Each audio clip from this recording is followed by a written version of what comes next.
ये इनके दोस्तों के अरबों खरबों के इन्होंने कर्जे माफ कर दिए अपने दोस्तों के। ये किसानों के कर्जे माफ नहीं करते, ये स्टूडेंट्स के कर्जे माफ नहीं करते। इन्होंने अपने अरबपति खरबपति दोस्तों के कर्जे करोड़ों करोड़ों करोड़ों के लाखों करोड़ों के कर्जे माफ कर दिए। इनका एक दोस्त है, उसने 87,000 करोड़ रुपए का कर्जा ले रखा है, एक आदमी ने सारा माफ कर दिया। एक और दोस्त है, उसका 12,000 करोड़ रुपए का कर्जा सारा माफ कर दिया जी, सारा 10 लाख करोड़ रुपए के कर्जे माफ कर दिए इन्होंने आपके टैक्स के पैसे से। इसलिए महंगाई हो रही है। ये जितनी बात कह रहा हूं मैं सच बोल रहा हूं। अगर मैं कुछ भी झूठ बोलूंगा ये केस कर देंगे कल मेरे ऊपर। पढ़ा लिखा आदमी हूं मैं, इनकम टैक्स का आदमी हूं, सब समझता हूं इनके चोरी चकारी सारी।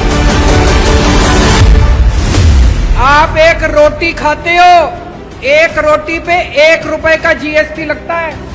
1 कप दही के ऊपर 1 रुपया जीएसटी लगता है। आपने ये जितने कपड़े पहन रखे हैं इस पे टैक्स लगता है। आपका पंखा चलता है, पंखे पे टैक्स लगता है, बिजली पे टैक्स लगता है, दही पे टैक्स लगता है, शहद पे टैक्स लगता है, गेहूं पे टैक्स लगता है, चावल पे टैक्स लगता है। पिछले दिनों इन्होंने खाने पीने की सारी चीजों के ऊपर टैक्स लगा दिया। इतना टैक्स, इतना टैक्स। इस वजह से महंगाई हो रही है। बस सांस लेना ही बाकी है, चिंता ना करो, एक बारी और आ गए तो उस पे भी लग जाएगा टैक्स। कोई दूर दूर तक सरकारी काम दिखाई नहीं देता, तो ये अरबों खरबों रुपया जा कहाँ रहा है? ये जा रहा है इनके दोस्तों की जेब में। मैं आज लिस्ट लेके आया हूं। ये इनके दोस्तों के अरबों खरबों के इन्होंने कर्जे माफ कर दिए अपने दोस्तों के।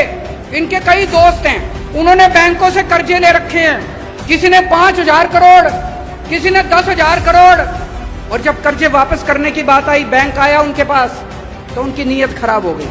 वो इनके पास गए, बोले जी हमारे कर्जे माफ करा दो। ये किसानों के कर्जे माफ नहीं करते, ये स्टूडेंट्स के कर्जे माफ नहीं करते। इन्होंने अपने अरबपति खरबपति दोस्तों के कर्जे करोड़ों करोड़ों करोड़ों के लाखों करोड़ों के कर्जे माफ कर दिए। ये जितनी बात कह रहा हूं मैं सच बोल रहा हूं। अगर मैं कुछ भी झूठ बोलूंगा ये केस कर देंगे कल मेरे ऊपर। पढ़ा लिखा आदमी हूं मैं, इनकम टैक्स का आदमी हूं, सब समझता हूं इनके चोरी चकारी सारी।